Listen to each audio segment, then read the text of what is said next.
Você tá com dúvida sobre alguma coisa que aconteceu naquela luta ali do episódio 12 de Jujutsu Kaisen, não entendeu o que aconteceu, ficou meio perdido? Então esse vídeo é pra você. Vem comigo que eu vou te explicar tudo o que rolou. Simbora! Então, queridos, eu resolvi fazer esse vídeo porque, como eu disse no vídeo passado, né, que eu exaltei as qualidades técnicas da luta e tal, a MAPPA fez uma aposta arriscada, condensando 7 capítulos do mangá em um episódio de 28 minutos. Isso não é usual. Então, apesar dos produtores terem conseguido fazer um episódio amarradinho, coeso, redondinho do início ao fim, sem prejudicar a narrativa, ainda assim não deixou de ser uma luta detalhista e com muitos elementos. E quem não leu o mangá pode ter tido a sensação de ter se perdido um pouco, o que é natural. Nem todo mundo tem o mesmo ritmo de raciocínio. Ainda mais quando você não leu o mangá e tá tendo contato ali com essa luta pela primeira vez. E é lógico que esse vídeo vai acabar ficando longo. E como eu não quero picotar esse vídeo para 3 minutos, que é o que as redes sociais exigem como padrão, eu vou primeiro postar um vídeo de 3 minutos e a versão estendida desse vídeo eu vou postar logo em seguida. Então, se vocês gostaram do vídeo de 3 minutos, corram para assistir a versão estendida, que eu vou deixar o link por aqui em algum lugar, dependendo da rede social em que eu postar. Então vamos ao que interessa, meu povo. Vamos falar sobre essa luta maravilhosa, incrível, fodástica, orgástica, tudo de bom. A primeiríssima coisa que vocês têm que ter em mente para entender toda a dinâmica da luta, e que foi primordial para a vitória do Yuta, é entender o equilíbrio de forças que havia ali em Sendai, gerando um impasse perfeito entre a Takaka Uru, o Ryu Ishigori, o Duruv, Lakdawala, e a Kurourushi, que eu carinhosamente chamo de Dona Barata ou Dona Kururu, porque ela é fêmea. Porque uma das suas formas de multiplicação é a paternogênese. E a paternogênese é uma forma de multiplicação exclusiva de criaturas do sexo feminino, tá? Então a Dona Barata é moça, é uma mocinha. Mas, voltando ao impasse de forças, havia um equilíbrio onde o poder de um anulava o poder do outro, impedindo que qualquer um dos 4 dominasse Sendai. É como se fosse um pedra, papel e tesoura, só que numa versão ampliada, pois ali eram 4 forças se equilibrando. E funcionava exatamente assim. O Duruv anulava a Kururu, pois a sua técnica era criar domínios através da trajetória dos Shikigamis, o que dizimava a horda de baratas da Kururu. E foi exatamente por causa disso que a Kururu permaneceu em estado de latência enquanto o Duruv estivesse vivo. Já a Kururu anulava a Uro, porque como a Uro ela manipula o céu, o espaço e o céu, ela tem dificuldade de lidar com ataques multidirecionais em massa ao mesmo tempo, como de baratas ali, pequenas baratas atacando simultaneamente de vários lados. Então a técnica dela daria danos minúsculos a essas baratas, que por serem tão pequeninas elas podem escapar por diversas direções. Ela não teria um controle pela quantidade e pelo tamanho dessas baratas. O Uru anulava a Uro tranquilamente. Já a Uro anulava o Ryu, porque como a técnica dele consiste em disparos maciços de energia amaldiçoada, a Uro ela tinha a capacidade de dobrar o espaço e o céu ali, de forma que essas mesmas energias voltassem pro Ryu. Então a Uro era o pior cenário para ele. E o Ryu anulava o Duruv, porque com o seu enorme poder de fogo à distância, ele conseguia destruir os Shikigamis do Duruv antes deles se aproximassem do Ryu. Então o Ryu era o pior cenário pro Duruv.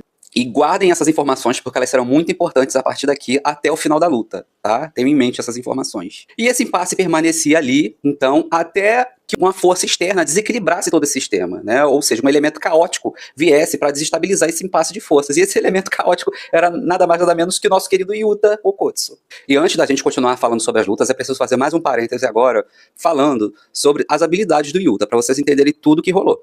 O Yuta, né, para quem ainda não se lembra, ele é um dos grandes 4 feiticeiros de nível especial da atualidade, conhecido por ter uma grande quantidade de energia amaldiçoada, superior até do Satoru Gojo. Principalmente, e também devido à sua herança genética, né, do Mishijane Sugawara. E essa energia amaldiçoada colossal foi despertada e amplificada pelo aparecimento do Shikigami de grau especial, surgido a partir da morte da sua melhor amiga de infância. Segundo detalhe importante, Yuta, o seu feitiço natural é o mimetismo, ou seja, ele é capaz de copiar técnicas inatas, né, aquelas técnicas que já nascem com outros feiticeiros. Mas como isso de fato funciona? Isso aí é um ponto em questão que muitos fãs ficam debatendo e tal, se ele precisa ou não da Rika para copiar as técnicas, mas, gente, isso fica bem claro, né? Se é um feitiço inato dele, independente da Rika, ele pode copiar as técnicas.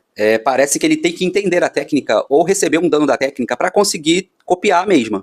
Mas essa capacidade de cópia, ela é ampliada pela Rika, porque basta a Rika comer um pedaço, algum objeto, consumir o sangue do alvo, ela já é capaz de copiar a técnica. Então ele pode copiar as técnicas, porque essa é uma característica inata dele, já nasceu com ele, mas a Rika ela permite um armazenamento ilimitado das técnicas, que o Yuta não seria capaz de armazenar, ou seja, a Rika ela funciona ali como um HD externo, e um catalisador para usar várias técnicas e várias ferramentas durante a luta. Aquele anelzinho de compromisso que ele usa ali no dedo para invocar a Rika é nada mais nada menos que um dispositivo de conexão e controle para manifestar o espírito completo da Rika. com todo o seu arsenal de técnicas, de armas e full energia. O anel, ele atua como um ponto focal ali da promessa entre o Yuta e a Rika, e sendo crucial para o seu estilo de luta. Então, quando ele coloca o anel, ele permite que a Rika saia do armazenamento e se manifeste completamente no mundo físico para lhe dar suporte na luta. Ou seja, a Rika é um Shikigami apelão que fornece armazenamento de energia, armazenamento de armas, armazenamento de técnicas e ainda dá suporte durante as lutas. Mas é claro que algo tão apelão tinha que ter um ponto fraco, né? E esse ponto fraco é justamente o tempo, que é apenas 5 minutos. Todo esse pacotão de suporte tem que ser usado nos 5 minutos. Ou seja, o Yuta tem apenas 5 minutos para resolver qualquer treta com o auxílio da Rika. Fazendo uma analogia bem simples, o Yuta é um Sharingan ambulante e a Rika é o HD externo desse Sharingan ali com 100 terabytes de memória.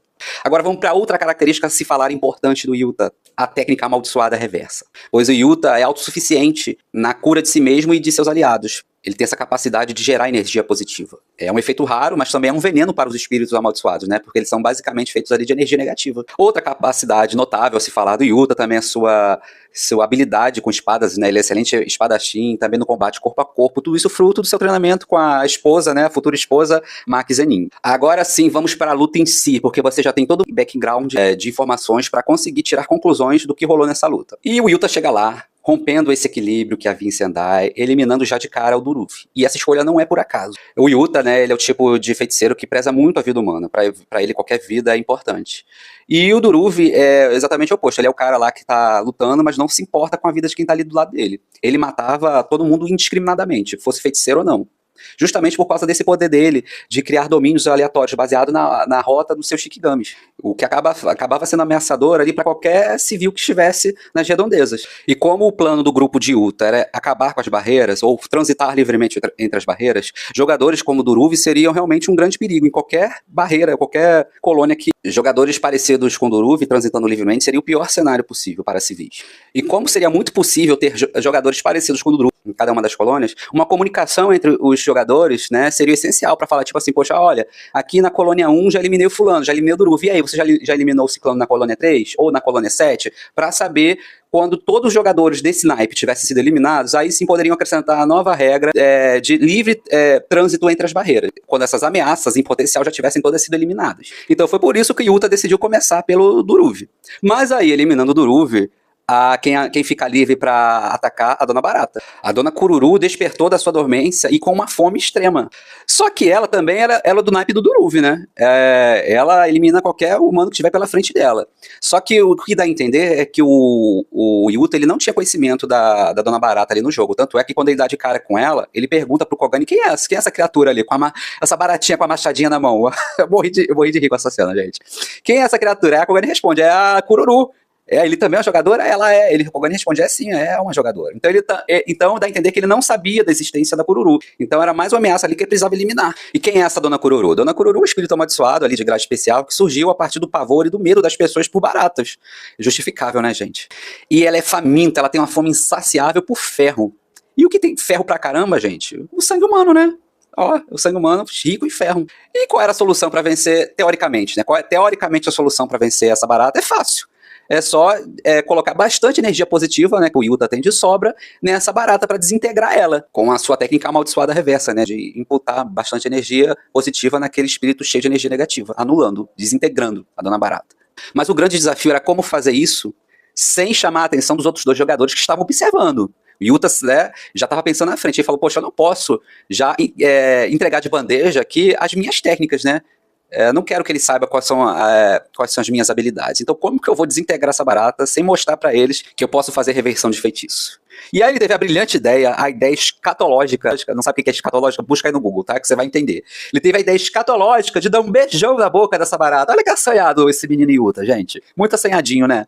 Todos nós sabemos que ele é um cara do bem, carinhoso, romântico, mas a partir para esse ponto aí já é demais, né, Yuta? Poxa, bizarro, né? Mas era o que tinha pra hoje. Então o nosso querido Yuta foi lá meter um beijão na boca dessa barata com sabor Baygon. Sabor Baygon na boca daquela barata velha podre, com bastante energia positiva. E aí a Dona Barata, né, ela virou igual o balão de festa em mão de criança. Puff, explodiu. Mas vocês acham mesmo que essa ceninha ia colar com feiticeiros experientes de eras passadas, verdadeiras baratas cascudas? É lógico que não. a atacar a Kuro, né, que teve sua algoz dizimada, já se sentiu à vontade pra imediatamente aparecer ali no vidinho do Yuta e falar, olha, reversão de feitiço, toda irônica, né?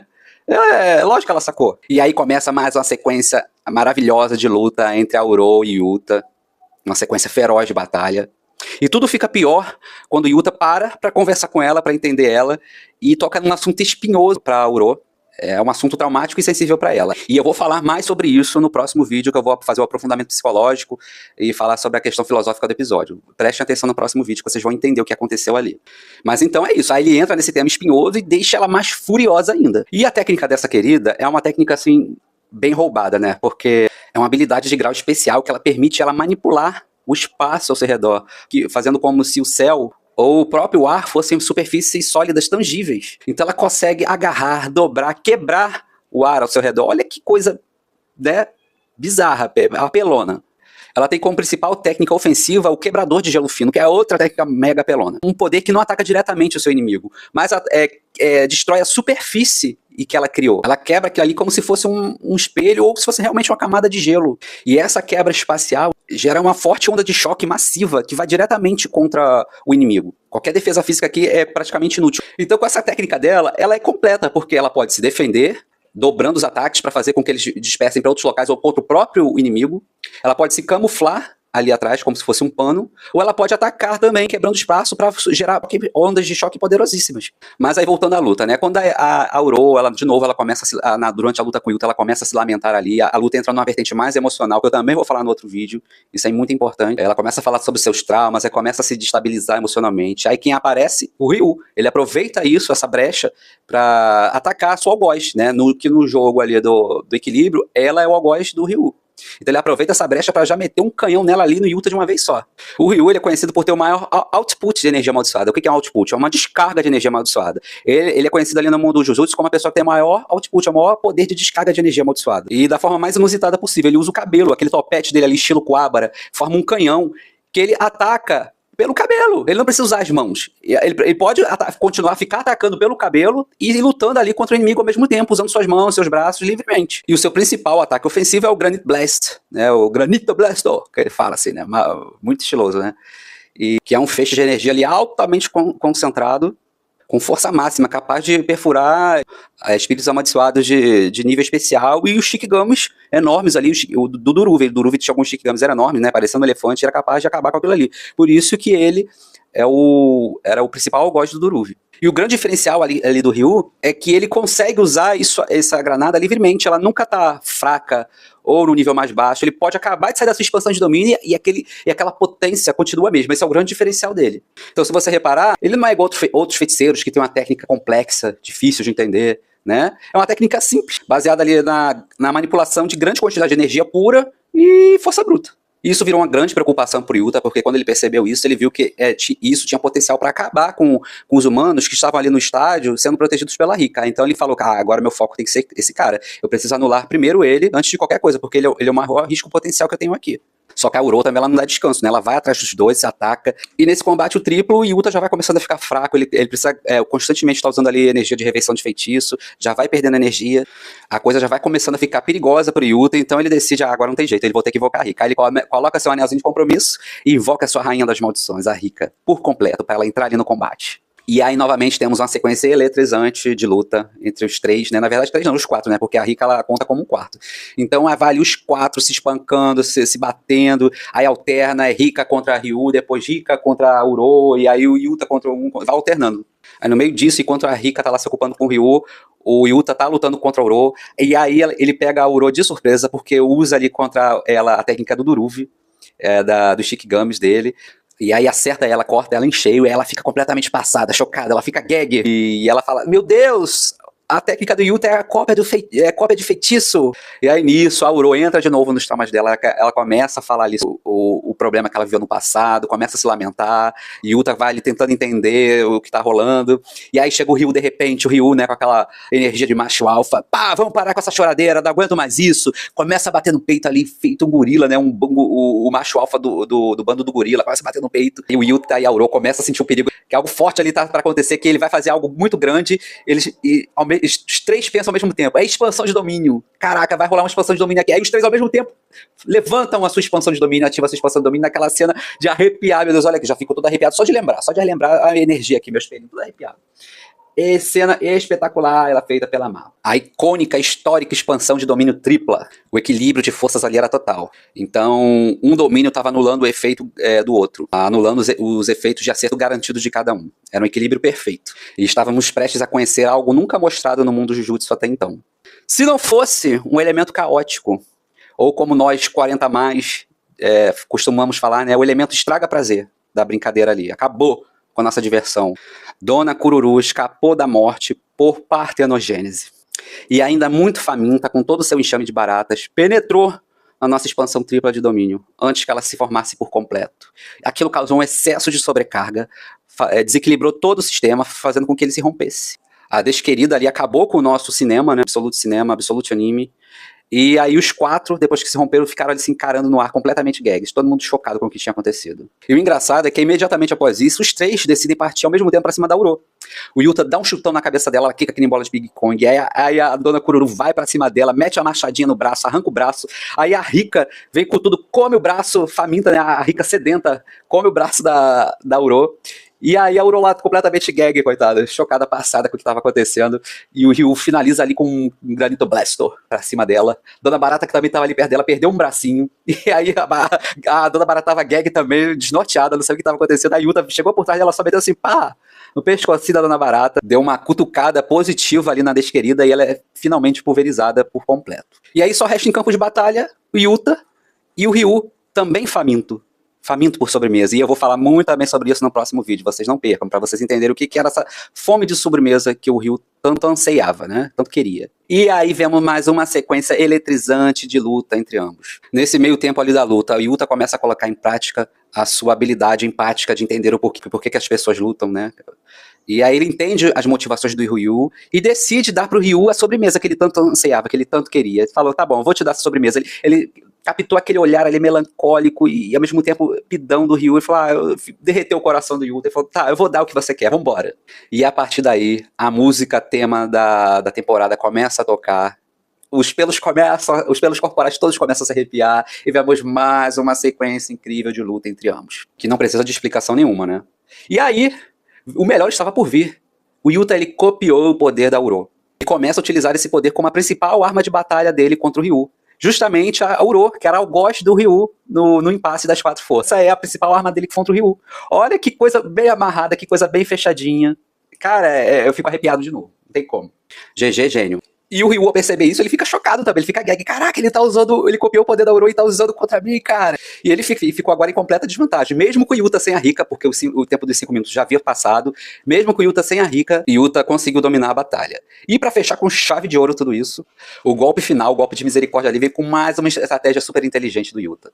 Usando, claro, o feitiço da Uro. No final da luta, o Yuta pega ali pelos ombros do Ryu, segura ele com bastante força. Você vai ficar aqui, desgraçado, fica aqui. Por quê? Porque o ataque anterior que ele havia feito do Granito Blaster, o Yuta havia conseguido desviar usando o ataque da Uro, e agora ele ia usar o próprio ataque do Ryu contra ele mesmo. Se segura aqui, porque o ataque tá vindo. O ataque vem, pá, em cima do Ryu. Era checkmate.